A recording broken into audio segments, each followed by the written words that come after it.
नमस्कार मित्रों। आज मैं आप लोगों को जाति व्यवस्था के बारे में बताना चाहता हूँ। आप लोगों को भी पता है कि देश में जातिगत जनगणना छाई हुई है। यह जाति और जातिगत जनगणना देश के लिए कितना घातक होगा, शायद आप लोगों का दिमाग वहां तक नहीं पहुंच पा रहा है। आपको पता है जाति होता क्या है? जाति हमें जन्म से मिलती है। जाति माता पिता के द्वारा हमें जन्म के द्वारा जो है प्रदान की जाती है। अर्थात जाति वह व्यवस्था है जो लोगों को अपने जाति को महान समझने और दूसरे जाति का तिरस्कार करने के लिए प्रेरित करती है और बिना किसी कारण के दूसरे को चोट पहुंचाने के लिए प्रेरित करती है। जाति राष्ट्रीय एकता और सामाजिक एकता के मार्ग में सबसे बड़ी बाधा होती है। इसके चलते लोकतंत्र भी सफल नहीं हो पाते हैं।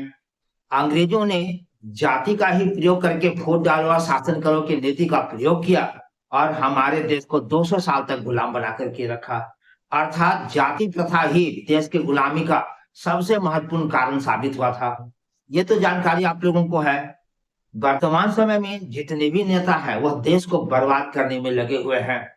वे लोग चाहते हैं कि देश में जातिगत जनगणना की जाए ताकि इसका लाभ उन्हें चुनाव में मिल सके। उन्हें यह पता चल जाए कि किस जाति के लोग अधिक हैं, उसी जाति के लोगों को चुनाव में खड़े करेंगे, उनका वोट हासिल करेंगे और जीत हासिल करेंगे।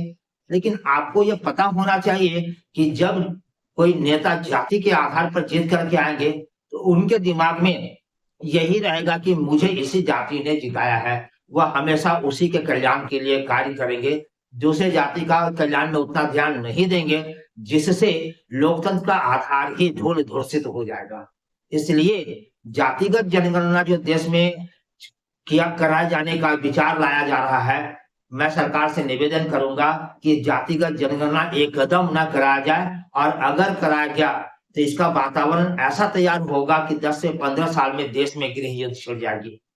इसलिए अगर लोकतंत्र को बचाना है, भारत के अस्तित्व को बचाना है, भारत को विश्व गुरु बनाना है, तो इसके लिए जातिगत जनगणना एकदम न कराया जाए, बल्कि इस बात का प्रयास किया जाए कि लोग अपना परिचय भारतीयता के आधार पर दें। हम ना हिंदू हैं, ना हम मुसलमान हैं, ना सिख है, ना ईसाई है, ना बौद्ध है, ना जैन है, हम ना ब्राह्मण है, ना क्षत्रिय है, ना वैश्य है, ना शूद्र है, बल्कि हम भारतीय हैं। अगर लोगों के दिमाग में यह बात आ गई तो निश्चित जानिए कि देश उन्नति करेगा। अन्यथा जाति के आधार पर अगर देश